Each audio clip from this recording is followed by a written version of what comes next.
我以前做清湯羊呢，經常俾人哋鬧。嗰陣時做呢做48蚊一斤，做得太平就俾同行鬧。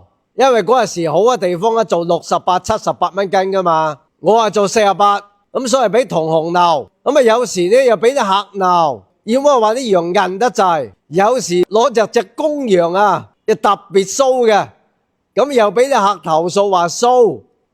反正呢幾年呢做羊呢，唔係話騷就係話韌，好麻煩。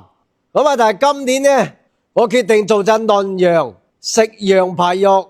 咁樣嫩羊有個好處就係佢一啲都唔韌，滾幾滾就食得噶啦，而且一啲都唔騷，仲有奶香味啊！我好簡單，我俾少紅棗啊、杞子啊、北芪啊，同啲嫩羊排一齊滾佢10零分鐘就食得。啖湯又清又補。呢段時間我做咗呢個清湯羊之後呢，好多人食過都話正啊！你依家嚟我哋都會山莊，只需要68蚊就可以食到嫩羊排，清湯羊食嫩羊排。由於我每日淨係做40斤嘅啫，食晒就冇噶啦。想食嘅朋友記得提前預訂下，我喺都會山莊等你哋啊！